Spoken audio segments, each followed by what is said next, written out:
Welcome to the Teachers Pep Rally, everyone. If you missed our last episode, please go back, listen to it, like it, and review it. We're doing something a little different for this episode, and we have a super panel to discuss innovative solutions for aspiring educators. Please welcome Demetrius Dove, a passionate and driven future educator who's making a national impact as a leader in aspiring educators. As a member of the NEA Board of Directors, he represents over 44,000 future teachers, advocating for the future of education. Demetrius, welcome. And I gave you all a little bit of homework. You're the first to go. What would be your at-bat song entering a classroom or school? I would have to go with Love Yours by J. Cole. Nice. I love it. That's great. All right. And our next person we have joining us is Carmen Lemuel, an aspiring educator and leader dedicated to supporting future educators. As the 24-25 Aspiring Educator State President of the Georgia Association of Educators, Georgia in the house, guys, she has created meaningful engagement opportunities and advocated for paid student teaching at both the state and national levels. Carmen, welcome. What would be your at-bat song entering a classroom or school? Not Like Us by Kendrick Lamar. If you know, you know. So, yep, yeah, we know. That is amazing. All right, I feel like a lot of hype coming in, right? We got to get ourselves as excited. Our next panelist is Dr. Jacob Hackett, an educator and advocate dedicated to empowering teachers and future leaders.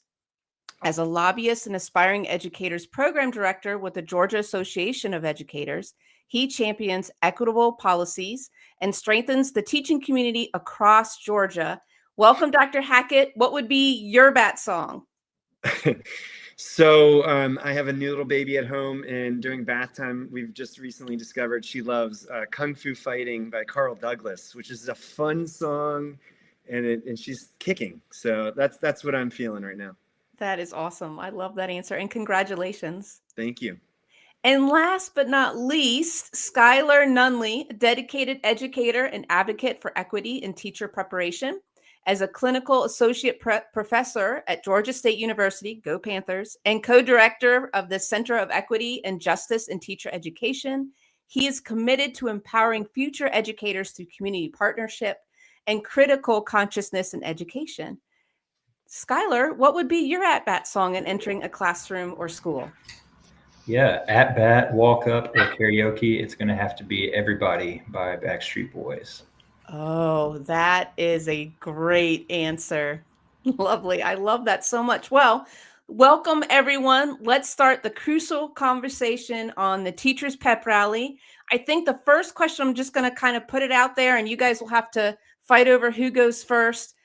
Let's just go ahead and discuss, like, what are the biggest challenges right now facing aspiring teachers today? I can hit on that first. I would say there's two for me. I would say number one is definitely finances. The cost of getting a college education has risen so much over the last couple of decades. And then I would say number two is the encouragement to enter and to stay into the profession. That's a real hard thing. As someone who did student teaching, I come into the classroom and I'm seeing a lot of teachers on my first day ask me if I really even want to do this because they're burnt out with education. So I would say those are the two biggest problems. I think that's a good answer. Anyone want to add to that? I'll kind of step in. I really want to echo Demetrius definitely stole my answers. I don't know how he got into my Google account, saw it ahead of time, but yeah, the financial aspect is so hard. I don't think anyone will disagree that student teaching is crucial to be a successful educator because there's only so much pedagogy, there's so much theory that you can get without actually being in front of students and, actually executing the craft. But at this point, college is so expensive, the cost of living is so expensive. And right now, student teaching can be as long as an entire year. And that is an entire year of paying for bills, an entire year for paying tuition, an entire year of just paying to make ends meet. And you're doing a 40-hour-a-week unpaid internship a lot of times. So it's almost like we're de-incentivizing traditional pathways to get certified to be a teacher. It's like we're telling people if you're not willing to go into debt or if you're not having a financial partner that is super supportive or generational wealth, then we don't want you in front of students. And I don't think that's the great message. And I really think Demetrius hit the top too, because I remember I was going through my educator prep program at Murray State, Go Racers. I graduated in 2018, and everybody else in my friend group that say, "Oh, I'm an engineer," people thought it was so cool, or "Oh, I'm pre-med," they think it's so interesting. And then I'd say, "I'm going to be a teacher," and they would always say, "Oh, I'm so sorry," or I know that's so hard. It was never met with enthusiasm. So it's a challenge. Yeah, I think those are good answers. Anyone have anything else they want to add, or those are pretty much the top two? How about you, Dr. Hackett? You look like you might have had a thought. I have many thoughts and reactions to this, but Carmen, would you want to step in before? It's up to you. Sure. So obviously the financial burden is incredible. It really depends on also where your educator preparation program, university are located. If you're in more of a rural area, then a lot of the partner schools that you're able to select from to be able to, do your student teaching internship can be a challenge. And even in an urban setting, transportation to get to those schools can be very challenging as well. And then from a philosophical level, sometimes at the university, we may bring up a certain pedagogy or set of practices or mindset that we're trying to help to cultivate in a lot of our interns and candidates. And sometimes they may or may not mesh with the schools in which they are placed or with the mentor teacher. And oftentimes the mentor teacher may not have time and allotment in their practice to be able to really give high quality coaching to the new intern, to really sit with them and understand their history with education and why they want to be an educator, and what really motivates them to get into the classroom. And that really takes a lot of time and energy, and that takes a lot of commitment from the leadership and the administration to be able to set aside that time for the mentor teacher, the cooperating teacher, whatever you want to call them, to sit and really be with that apprentice. And so aside from the financial burden, all of the other logistics that I brought up, and then of course the mindset and the philosophy of education is really, really, really important to be able to discuss, because there's a lot of assumptions that are wrapped up in that philosophy of education, whether it's management, whether it's how you teach middle school math, proper pedagogy, all these things. There's beliefs and values that are wrapped up in all of those decisions that are made throughout the day. So I would like to add that to Demetrius and what Skylar mentioned already. Yeah, that's great. I think, Carmen, correct me if I'm wrong. I think when I read your bio, there was a mention of there that this financial aspect is something that you were passionate about. Is that correct? Yes. This year we had the opportunity of getting our House Bill 310, Skylar, am I right? We were able to get it sponsored by a House of Representative. And we were also able to collect over 300 stories via Google form. And the common theme in those stories, we can't share them because, of they're private to our members. But a common theme in those stories were that a lot of students couldn't continue based on financial need. And that's why we went to the Capitol and we made it an issue. And the assumption is to a lot of other people is that, of course, student teachers get paid. Like, why wouldn't they get paid? But that's not the case at all. And being a student myself, it's always in the back of my mind as I step into the classroom every single day of making sure that I have enough money to plan for my lessons, to make sure I get groceries. These are everyday things that student teachers face a lot, and that it's across Georgia. It's across many different states who have educator prep programs. And so I know the second part of that question was how can we support in advocating? I mean, this is not just an issue that it faces aspiring educators, but teachers that are in the classroom, retired teachers. Everybody needs to join forces together and share their stories of when they were teaching in their time, and making sure that it's a collective effort, that we're making this known and that we're breaking that assumption and telling people that student teachers don't get paid. This is not mandated, and that it should be something that is. So, yeah. That's great. I mean, even as you were listening to some of the things, I'm sitting here thinking, because that was me for a year. I did half a year full time at a middle school because I was secondary certification at the time. And then the other half was full time at a high school. So, and my middle school was significantly further from my home than the high school. So just the gas money alone, or if you're taking public transportation, you've got to buy, the means to be able to do that. Like I'm just kind of all these things I'm kind of going back and thinking about. It was pretty costly, and it could be a little bit of a stressor for families that are trying to kind of get to the finish line. Someone who wants to be an educator, right? So Demetrius, what are some innovative strategies maybe that you've seen or resources to prepare you and maybe other fellow aspiring educators? Have there been some things that have, recently that you're like, wow, this is really cool? Yeah. So one thing that my university actually did is I believe, partnered with the University of Florida to get this new technology called Teach Live. And it's so we were able to basically teach avatars in the classroom using a smart board. And so we could interact with different avatars of students. So it could help us with classroom management, or help us just basically be able to pace ourselves while we're teaching. And then it gives feedback. And also our professors give feedback as well on, how we did, how we commanded the classroom, how we were able to, basically just deliver the lesson. And if it was in a way that, students would be able to actually retain information. So that was one innovative practice that we used. That's very cool. So it's Wait, what was the name of that software again? Teach Live. Teach Live. That's awesome. So real-time feedback.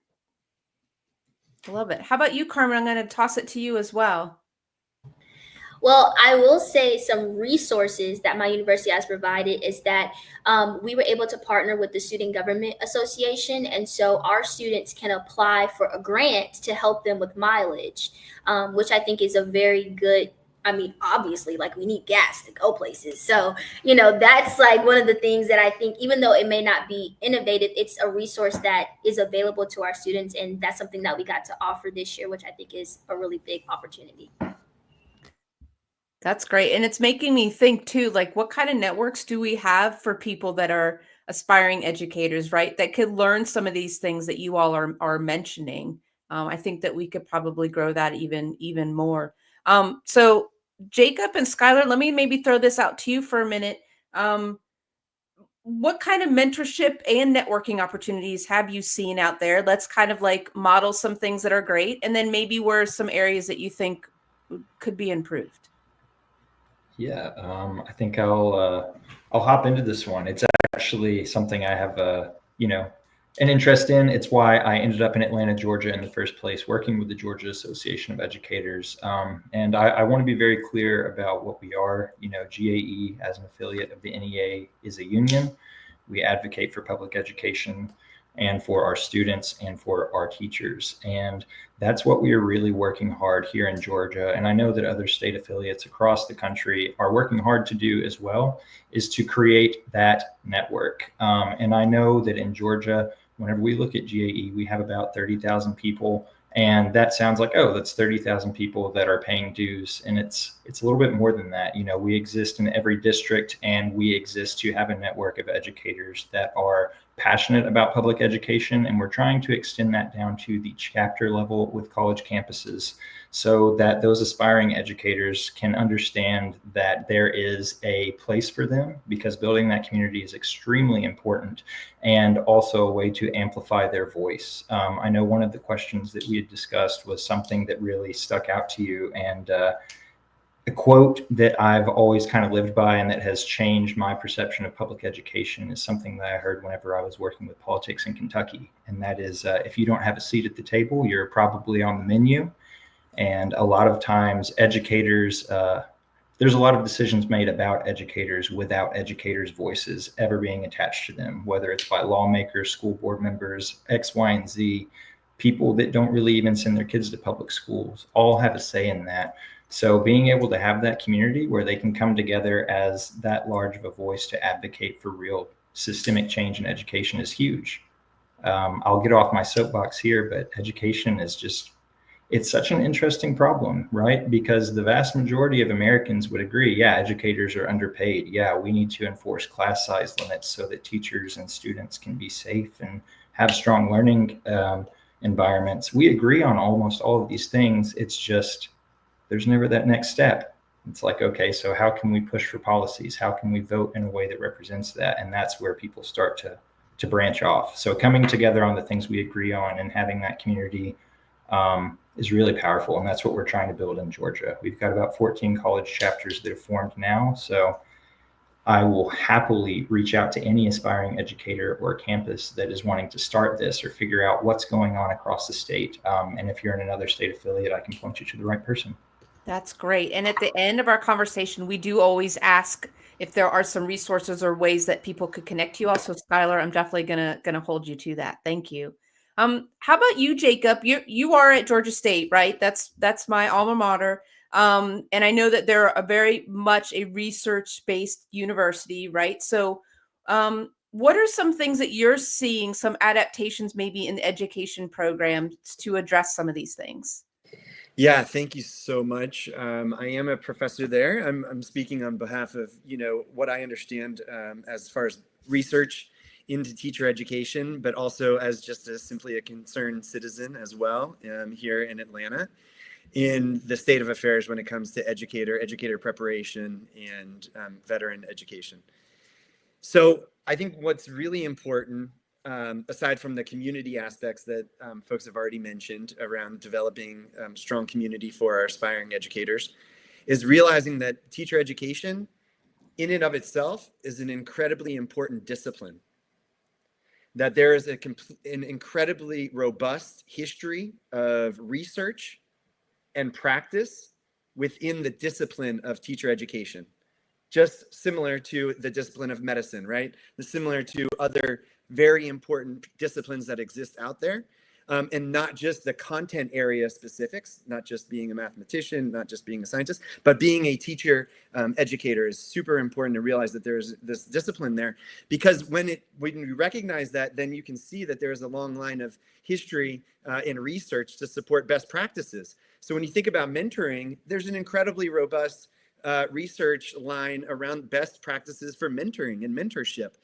And oftentimes our mentors or our cooperating teachers who are out there mentoring aren't even aware that this exists, and resources aren't provided to them around best practices when it comes to mentorship. So that's coming out of the Mentor Lab at the University of Washington, or the ways that teacher residencies support mentors and cooperating teachers to really hone their craft, not just around their discipline of teaching, but how to mentor, right? And that is what universities need to embrace, school districts need to embrace, and they need to lean into that robust research base that exists to support them in best practices in mentorship. And then from a structural level, I really want to point out that teacher residencies are what the state needs to embrace. We need to move towards a residency model, in my opinion, and there's a lot of research that's around there. Now, residencies look a lot different across different, locations and between different partners between universities and school districts and communities. So the devil's in the details also. What is a residency? But I just want to point that out, and I'm happy to elaborate on that for your audience. But I'm assuming that maybe folks have already heard about the residency model as well. Yeah, go ahead. Why don't you let's assume that there's some people out there that maybe don't know what that means and they want to hear more. Yeah, give us a little bit about it. All right. So the residency model, when we think about educator preparation, is not too dissimilar from a medical model of producing a new medical doctor.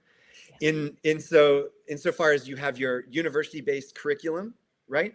But then you also think beyond the development of the educator just from the university, but into the summer after they graduate. So during their student teaching internship, into the summer after they graduate, for a bridge program between the end of the university curriculum and the beginning of their full-time teaching or induction year while they're a full-time teacher. So everyone comes together to look at their development between the student teaching internship or practicum, and then into student teaching, the summer after they graduate and their coursework is done. But there's more professional development that is happening there to, really get encultured into the school that they're about to start to teach, and then support during their induction year. So it's not just a sink or swim sort of mentality. And good luck, you graduated the university, good luck into the school district, and now you take over. We're actually going to work with you and collaborate to look at the entire development from a much larger unit. And some residencies go into their second year of teaching as well. So they might support with extra coaching or extra mentorship or extra curriculum development into their even their second year of teaching. So those are really the best residency models that exist, in my opinion. The Seattle Teacher Residency is one. The Create Teacher Residency here in Atlanta is another. And there's several throughout the state of Georgia, and they're getting more and more popular. But as they become more popular, it's really important that we hold up best practices within those models too, so that they don't all of a sudden become a race to the bottom when it becomes educator preparation also. Like they're held to a very high standard as well. Absolutely. And that's, to me, you mentioned Seattle, so I was thinking Grey's Anatomy. I'm like fantasizing this amazing show that has, the residency, but it's set in a school district and all that kind of stuff. Demetrius, I want to bring you in here for a minute. So as a former NEA board member, what national level initiatives have you seen to support aspiring educators? Let's kind of spread the net even further out. Yeah, so actually in the fall, in September, we went to Capitol Hill as a board of directors. I believe it's 180 plus of us. And we handed our state affiliates, it was basically like a flyer that had details on paid student teaching. And so each state affiliate was able to go to their representatives and their senators and just talk about paid student teaching and the need for it, which we actually got some traction on it. And they are looking to try to bring something, or at least they were looking to try to bring something before this new administration. They were looking to try to bring forth some way to implement a national paid student teaching. They were looking at doing a recharter of the Higher Education Act, but I don't know how that's going right now, honestly, with everything that's going on in education. But that's something that we were doing. We were all lobbying on paid student teaching from a national effort. And then also our Aspiring Educators program has created a toolkit where we are sending that to states and states affiliates so they can teach their aspiring educators how to mobilize in their own states, go to the capitals in their own states, and just move that forward on their own. Couple things. I just can't express to you how exciting it is to see future educators being this proactive and advocating and being a voice. It makes me so happy. My question, Demetrius, is for a minute, let's tap into what it felt like to be in that room of those conversations and to be sharing your voice. What did that feel like for you? Yeah, it was something that I knew was necessary. It was a little nerve-wracking, honestly, but it was something that I knew was necessary because, I was elected by my peers to represent, like I said, over 44,000 aspiring educators across the country. So we were taking stories of those who, had to take second jobs. And I'm working with one of my colleagues. She's actually a CNA and doing her student teaching at the same time. She's in Nebraska, I believe. And so just taking those stories, it's definitely something that was weighty, but like I said, it was something that was so necessary. And it was honestly fulfilling because some of the people that we were able to speak with, some of the representatives, education chairs or assistants or whatever they're called, they were actually also educators before. And so they were championing us as we were, letting them know our needs and our struggles, and they were resonating with it. And so they were like, well, we'll definitely push this forward to the senator, to the representative, because they knew firsthand what it felt like. And even for myself, bringing my own stories, there was a semester where I was working at Amazon selling plates out of my apartment kitchen on the weekends. and doing DoorDash, all to, do this because I realized that this is a calling. And so when you're called to something, you'll do whatever it takes to push forward. And it's one of the reasons. So the Teachers Pep Rally started in 2020, literally because we feel that way. We're very passionate about education and being that profession. And during the time of the pandemic, everything was changing so rapidly. And Fred and I were on the phone a lot about, hey, what are you guys doing? What's your school doing? How are teachers handling this? But, back and forth. And literally, I think I said, I wonder if other people would like to hear this. I feel like we're talking about things that like everyone's probably talking about right now in education. And he called me back the next day and he goes, remember when you said other people might want to listen to this? And I was like, yes. And he said, Yeah. I think we need to do a podcast. And so we that's what we did. And we had Pete Bush, who comes on, he's in the elementary level. And as we continue to have these conversations with the stress of importance of bringing in different perspectives, different roles in education, it's once again just to pep everyone up and remind each other how amazing it is. So to have you all kind of entering that in the beginning and realizing that we are a team and we all are here to try to figure things out, rethink things, not just do it because that's how we've always done it. It's just wonderful to kind of have these new, fresh perspectives. So Carmen, I wanted to make sure you have time to kind of talk about something. I'm sitting here thinking, so for what role do aspiring educator organizations like GAE, aspiring educators, play in empowering future teachers? So I'm gonna let Skylar talk on this one because he has a lot to say. I already know, but I think that the role that they've played, they have an aspiring educator program, and so I think that's a big deal because in Georgia we have another organization that I will not name that also has a student program as well. But at the end of the day, our program incorporates aspiring educators in all of their leadership and their decision making. There's not a distance because you're an aspiring educator and I'm a teacher, I'm a retired member. We do everything together. And that opens up the door for so many networking opportunities for aspiring educators to meet teachers that are in the classroom, meet retired members so they can share their stories and build a network so they don't feel so alone.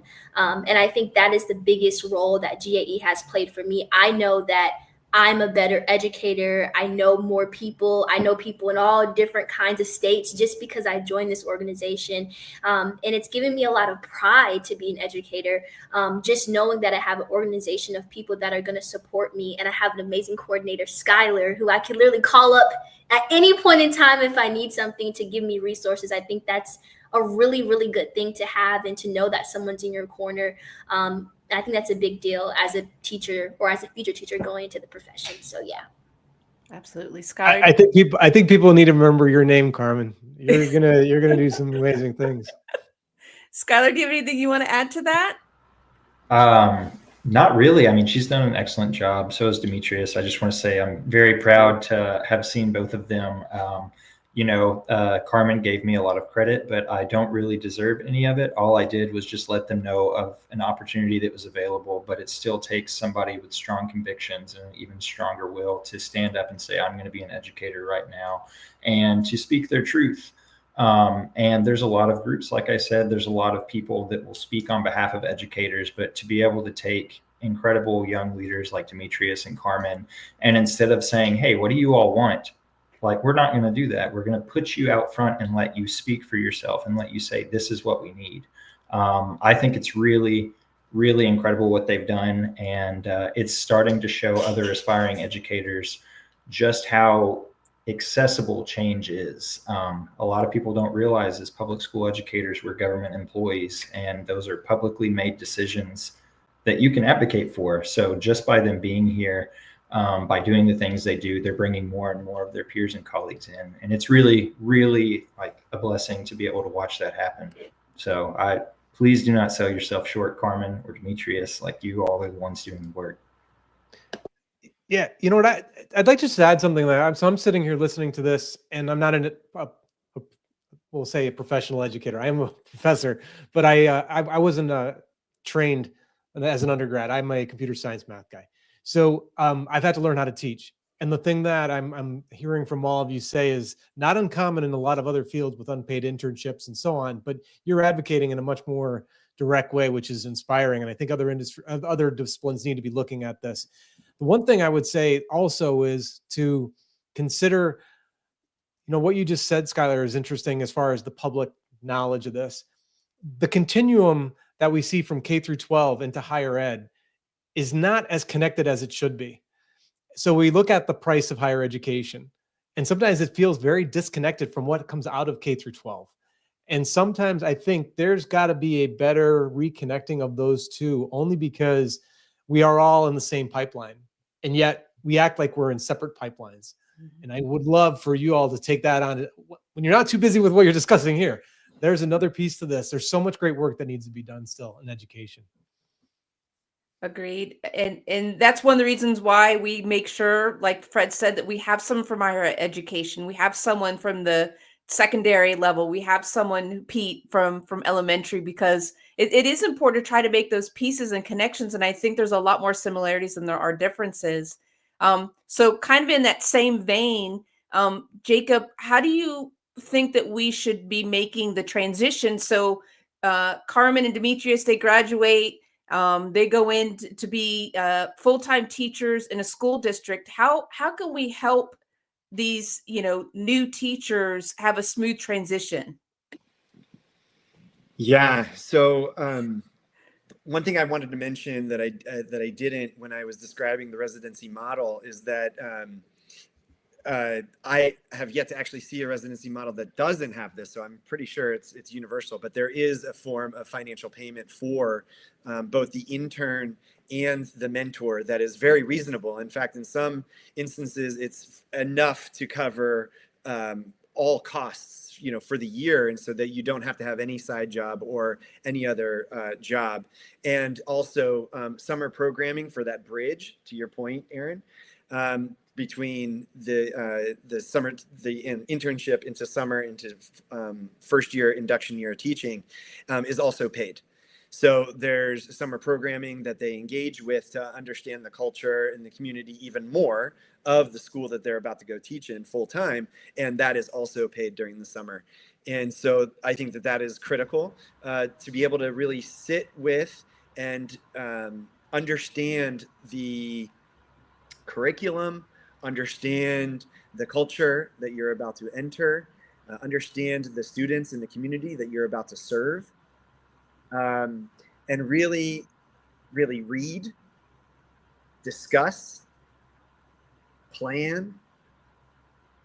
And so I'm not saying that the residency is the silver bullet. However, it looks like it's one of the best models to be able to aspire to embrace when we think about teacher preparation and then into induction year of teaching full time. Because in order to understand the differences and the nuances and the subtleties between the university and into the school district that you're about to serve and the community that you're about to serve, because community is also an integral player in that triad between university, school district, and then community, is time to plan, time to discuss for those leaders that are coming together and creating the structure, because they have assumptions that they are also bringing to the table and their role of either they're representing the university, the community, or the school district. So that takes just a lot of time and a lot of planning to sift through to be able to create a high quality structure for them. That's great. So Carmen, go ahead, Carmen, you wanted to add something? Yes, I wanted to piggyback off what Jacob said. Relationship is the biggest thing. One thing I do at my university that we always do is send a starter email. Hi, my name is Carmen. This is me. And then also something that my university does is that a lot of the schools that if we decide to stay in the county that our university's in, we have already been in those schools several times before we do our student teaching. So whether that's participating in STEM nights, tutoring, anything like that, we've already incorporated ourselves within the community so that we're stepping into the school already knowing the environment. And I think that's something that a lot of universities should do, is making sure that when a school like elementary school, high school reach out to them for student teachers to help them out as far as like tutoring or anything like that, that they take advantage of that and incorporate them into the community, because a lot of the students that we're going to be teaching, we're going to see them again. So we just need to make sure that we're building that connection with the university and the community, with the school surrounding that university. That's what my school does a lot. So a lot of the times when I enter the school, I'm like, they're like, oh, I remember you, Miss K, or they'll know me, or the teacher will remember me. And that right there is already building that relationship. And I think that's very important as we transition into our full-time jobs. That's great advice. Great advice. Demetrius, how about you? Is there a piece of advice or support that you've gotten in this journey that's made a significant impact for you? I would honestly say it is the support of my union family. Just joining the Georgia Association of Educators first, and then the National Education Association. I've just been able to be surrounded by just a myriad of individuals from, all across the United States, literally, that champion me at every point of my matriculation, at every point of my growth as an educator. There's one lady, shout out to Anika from Washington. She always tells me, I told you were going places. And that just does my heart good every single time I'm able to hear that. And just people who tell me, one day you're going to be the NEA president. We love your advocacy, just things like that. It really just builds you up to just know that you have, people behind you that are supporting you and championing you, because, they can see you going far, and oftentimes they can even see you going farther than you see yourself going. And so it's just really an encouragement. That's great. Thank you.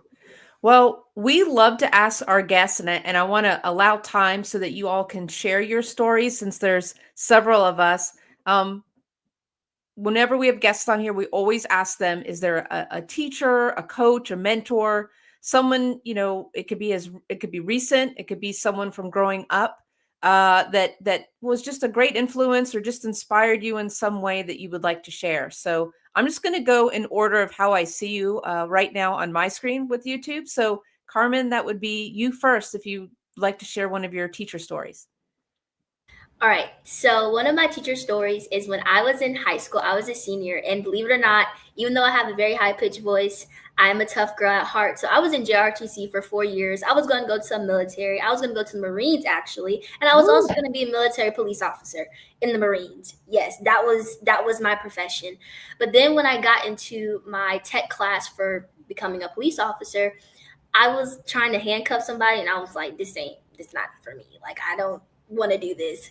So then I had a project in my class where our end of the year project was we had to do a ride along with a police officer. And so I had an amazing teacher named Mr. Trinkwalder. He was a former police officer and also stepped into the classroom. I went to his office one day and I was like, Mr. Trinkwalder, I don't think I want to go to the military. I don't think I want to do this. I think I want to be a teacher, because my mom had been in education for so many years and I've always watched her be a teacher and I've always loved it. So then he was like, you know what, for your project, you don't have to do the ride along. You can visit a school and write about, your experience, and that can be your project. And I was like, okay, bet, that's what I'm going to do. So then I went to the school and I went to a first grade classroom near my high school. And as soon as I sat down, I was like, yep, I'm going to have to tell my dad, sorry, I'm not going because I'm going to be a teacher. And then I did my project. I turned in my little paragraph about how, what I experienced, and then he gave me full credit. And then if he had not done that, I would have never went to Georgia Southern. I would have never been a teacher. All the things just kind of fell into place. And, that inspired me to be a teacher, because he met me where I was, and he didn't penalize me for having a passion for someone else, for something else, even though his class wasn't about teaching. And that's the kind of teacher I want to be. I want to inspire my students to do what they're passionate about. And if I can help them with that in any way possible, that's what I want to do. So, yeah. I love that so much. Yeah. And you can see Fred cheering. He's a former Marine. So he was just the word Marine. Yeah, it's all good. You made a good choice. You're all right. But real quickly, Fred, tell her one of the classes you teach that I actually think she would have found fascinating. So in terms of my tech classes? No, the other one that you do. Don't you do the, not forensics, is it terror? Yes, I used to teach a terrorism class, and it basically it turns into a little bit of a history class, but we would go through an activity and a project where we would introduce a lot of intelligence artifacts, and the students were teamed up as FBI fly teams where they had to assemble all the intel that was coming their way and then piece together. It was basically based on the game of Clue, and the team would have to formulate their who's doing it, what with what and where, and that was a presentation they had to give at the end of the semester, and they loved it. As a matter of fact, some of them ended up switching out of my cybersecurity major into our security risk analysis major just because they started to see a different window opening up for them. Yeah, that's it for sure. Thank you, Carmen, for sharing that story. Skylar, you're next on my screen. So sorry, I did not realize I was muted. That's And I okay. was trying to move it around. My keyboard wasn't connected, but it is now. So I am actually going to give my credit. He's a current educator, but he is not one of my educators. He is one of my best friends and was a peer. He was a couple years ahead of me in an educator prep program, but that is Jeff Eddy. He's a teacher in Vermont. And growing up, I never thought I wanted to go and be a teacher, actually. I wanted to go into counseling. Between the loss of family members and friends and just growing up in a place in Western Kentucky when mental health was not taken seriously, addiction was not taken seriously, I wanted to go into counseling, and I wanted to be able to kind of give back to the way that I was given to. I mean, whenever I was younger, I traveled around a lot, went to different schools, didn't have a lot of close relationships, but I did with a counselor. So that was something that made a really big difference in my life. But kind of like Carmen, once I was going through college, I discovered the people that needed those resources the most often did not get them. They couldn't afford it. They had negative connotations around medication or therapy. And so I found myself going into something where I didn't think I'd be able to have the impact that I wanted to make. So kind of on a whim, I joined the education program. I was like, maybe I'll try educational psychology. I'll work in the schools. And I went to a conference and I met Jeff Eddy. And he truly opened up my eyes on how I could be that counselor. I could be that role model, that figure, that father figure if needed, that friend, all of those things by being in the classroom. And on top of that, I could give them something that could never be taken away and something that could help them shape their life only for the better. And that was education.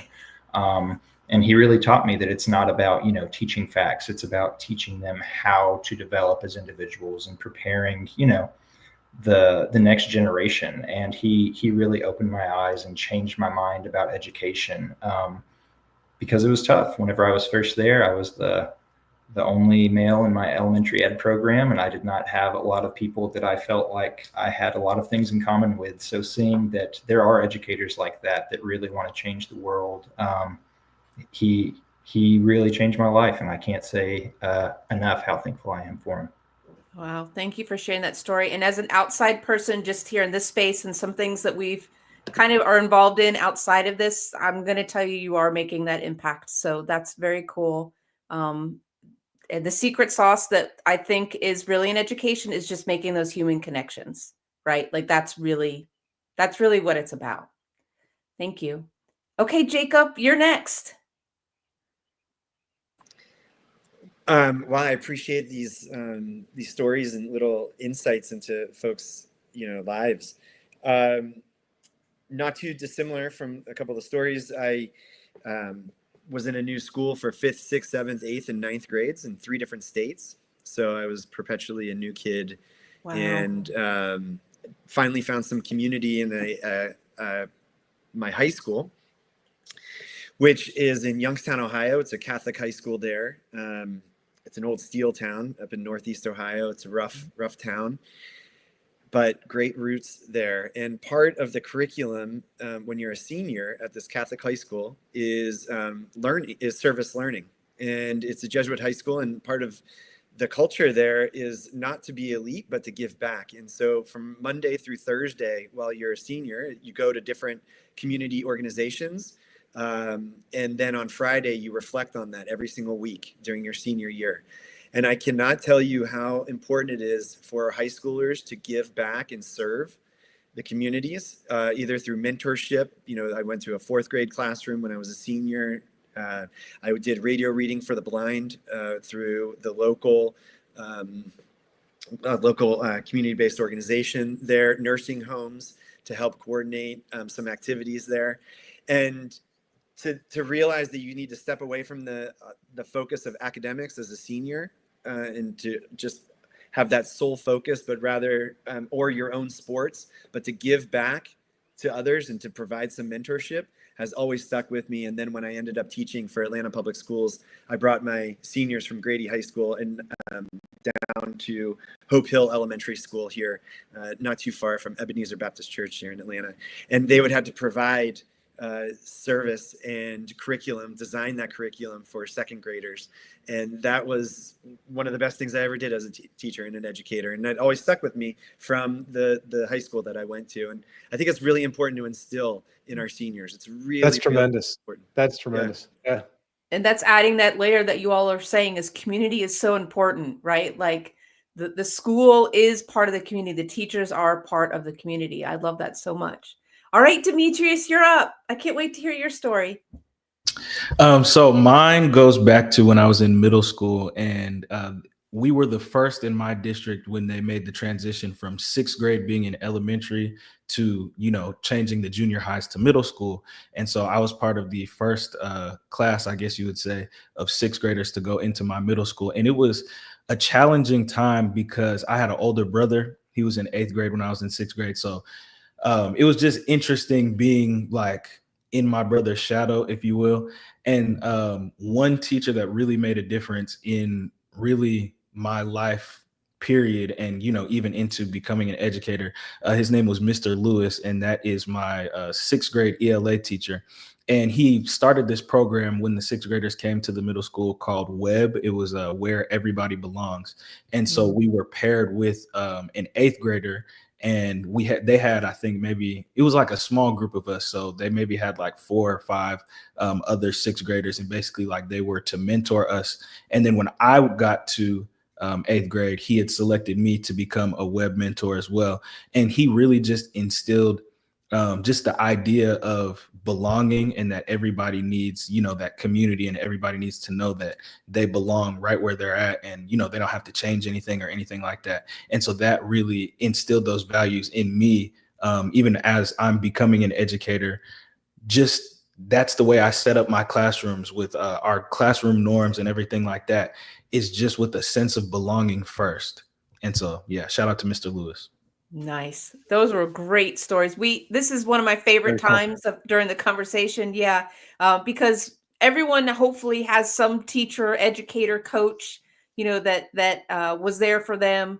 And so we love to hear all the teacher stories. So if you're listening out there and you want to share your teacher's story, we do have a hotline. Give us a call, give us a recording of it. We'll play it.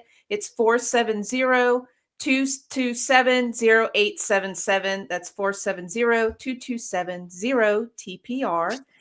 Before we let you all go, and I can't believe how quickly the time has passed, and maybe we can do something like this again in the future. I would love it. Absolutely. Skylar, you mentioned some resources or some ways that people might want to connect with you. Do you mind sharing your organization or ways to get in contact?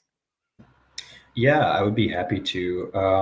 The organization, this is for anybody that is aspiring to become a teacher, that is a current educator or is a retired educator. And I say the word educator because if you're a bus driver, if you're a custodian in a school district, if you work in a school district with children, you are an educator because you make an impact on their life every day. I would encourage you strongly, if you're in Georgia, to join the Georgia Association of Educators. If you're in another state, to join your state affiliate of the NEA, and just understand that not only does that offer you, people join for protection or legal liability or things like that, but the important part to me is that amplified voice for making positive changes, and for that community being able to have that national, statewide, and local affiliate to back you up, and to be able to share resources and to promote each other. You can go to NEA.org or GAE.org. If you're in the state of Georgia or just want to get that personal touch, I will gladly share my email address with you. I check it honestly way too much. All of the people in my life know that and regularly tell me that, but I will get back with you. And it is just skylar.nunley@gae.org. So please reach out to me, and I would love to get you involved. It doesn't matter if you have a title or not. There's always a place for people to get involved, and we're always looking for people that want to make a difference. So thank you. Perfect. Thank you. And Carmen, what's the Instagram for that? I spelled it wrong in the chat, but I'm about to retype it. It's GAE, all lowercase, aspiring educators. And that's our Instagram, all one handle. Great. And Demetrius, and if the answer is no, do you have a resource or anything that you want to use this time to remind people of? Yes, so you can follow the NEA Aspiring Educators Instagram. It's at NEA Aspiring Ed on Instagram. So Awesome. And how about you, Jacob? Do you have any connections or anything that you want to share? Yeah, I'd like to maybe shout out the community-based organization that's doing incredible work in South Atlanta, both with respect to education, but also other facets of life, including housing and food insecurity, and that is Project South.